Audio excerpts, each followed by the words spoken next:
Mtazamaji wa Kipalapala Seminari Online TV, tunafahamu kwamba Injili ni moja, lakini waandishi kadiri ya mapokeo ni wanne, yaani Mtakatifu Mathayo, Mtakatifu Marko, Mtakatifu Luka na Mtakatifu Yohane. Na Injili ya Mtakatifu Mathayo, Marko na Luka zinaitwa Injili pacha kwa sababu zina ufanano mkubwa sana katika maelezo yake. Yaani inaweza kuhusu tangu mwanzo wa kuzaliwa Bwana mpaka mauti anayompata na mpaka kufufuka kwake kwa nafasi ya pekee katika kipindi hiki cha Pasaka tunapoadhimisha kufufuka kwa Bwana wetu Yesu Kristo. Basi leo ni siku ya pekee sana tunapoadhimisha sikukuu ya Mtakatifu Marko Mwinjili.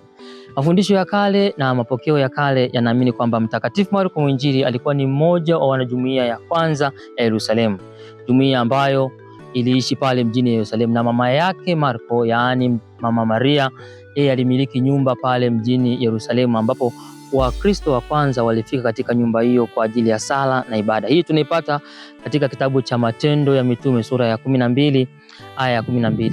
Inaelezwa pia kwamba Mtakatifu Marko Mwinjili yeye alikuwa ni mmoja kati ya wafuasi wa kwanza kabisa wa Mtakatifu Paulo mtume na Mtakatifu Barnaba katika safari zao za kitume kama Syria na Dameski.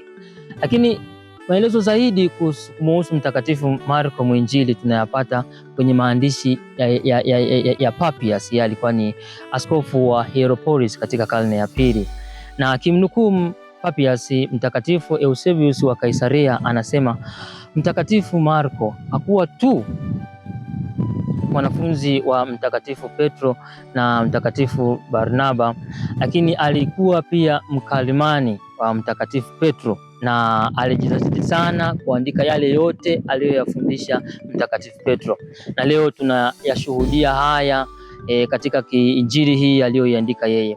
Kwa hiyo moja kati ya sababu iliyompelekea na iliyompa iliyompa chanzo Mtakatifu Marko kuandika Injili hii ni mafundisho ya Bwana wetu Yesu Kristo aliyeyatoa Mtakatifu Petro. Na tunapoadhimisha sasa leo hii kumbukumbu ya Mtakatifu Marko Mwinjili, ndugu yangu, mimi na wewe tuna mengi sana ya kujifunza. Mahali pengi hapa na pale tunawezekana tumesikia mafundisho mengi kumuhusu Bwana wetu Yesu Kristo.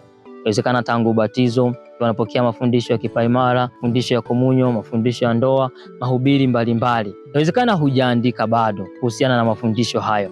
Lakini je, umechukua hatua gani kuyaendeleza hayo mafundisho kama alivyofanya Mtakatifu Marko Mwinjili? Yeye aliyaandika haya mafundisho kati ya mwaka 60 na 70. Leo ni miaka mingi sana imepita. Hiyo ilikuwa ni karne ya kwanza. Leo tu kwenye karne ya 21.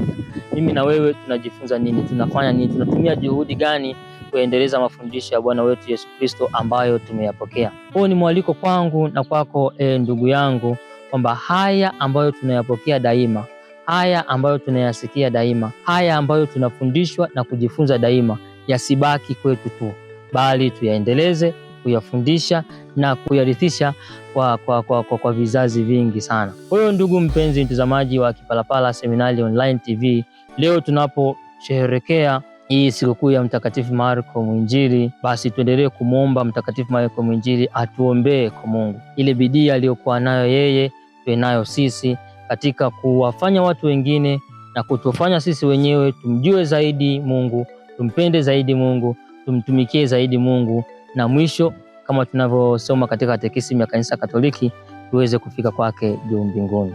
Tumsifu Yesu Kristo.